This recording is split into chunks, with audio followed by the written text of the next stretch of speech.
laces her fingers together, and stares at Mary Lou. Then she glances at the table next to hers, which has a longer line in front of it than her table has. "I'm not a counselor," she says, and blinks. She blinks, maybe 10 or 20 times. Then she says, "Are you aware that this is a non-credit course?" "I don't need credit," Mary Lou says. "I've got the money for it." The lady frowns down at the card in her hand, looks at Mary Lou, and blinks. Then the lady coughs and takes a tissue from her green purse and dabs at her nose and puts the tissue back. She snaps her purse shut. Taking single parenting is not going to be easy. Mary Lou can see that. Maybe she's already failed some kind of a test. "Is your husband dead or not?" Mary Lou leans forward. "Dead," she whispers. "Well, I'm just filling in here," the lady says.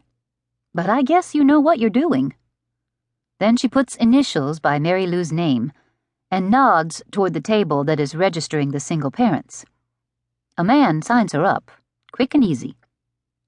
So, on a Monday evening in late August, here she is, in a classroom with 3 windows and a green chalkboard and 6 single parents, not looking at anything or anybody. Despite her blue jeans and yellow shirt, Mary Lou has the look of an old-fashioned girl. The cloud of hair, pulled loosely up on top of her head, is reminiscent, perhaps, of a Gibson girl. And, too, there are those green eyes, their gaze direct yet dreamy, like a cat's.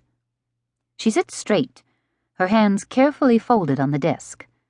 Her hair is gold, or brown, or russet, a blend so fine that at any given moment the color depends on the light. At this moment, her hair is a fiery russet. A wash of freckles over her nose and a mouth inclined toward a smile give the impression she has known joy. Now the teacher strides into the room, bringing with her the sharp, sweet scent of mint. She puts her books on her desk and stands in front of the room and smiles. "Good evening," she says. Her voice has a throaty lilt. She is tall, her body unfashionably generous. Sensing her energy, or is it the scent of mint? The single parents move restlessly in their seats, uncrossing their legs or crossing them, before settling back into their former positions. The teacher is wearing a short black skirt and opaque black stockings. She has long legs and a soft mouth, and shiny black hair swirled carelessly on top of her head. Her eyes are tilted at the outside corners. Her eyebrows are dark, the left a little higher than the right, giving her a perpetual look of inquiry. Her blue eyes, that suggest fields of bluebonnets, are fringed by short black eyelashes. Her skin is good, a creamy ivory. Because of her smile and her voice, she is most often described by casual acquaintances as happy or carefree. In fact, she is notoriously neurotic, given to impulse and vivid fantasy.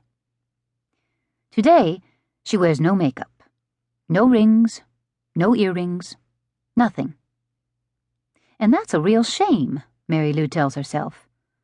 But even dressed so plain, if she came in the Dairy Queen, you'd notice her. "I'm glad you're here," she says, and smiles so widely the braces on her teeth glisten. Mary Lou has never seen anyone that old, maybe 40, wearing braces. The students silently, tentatively, smile back at her.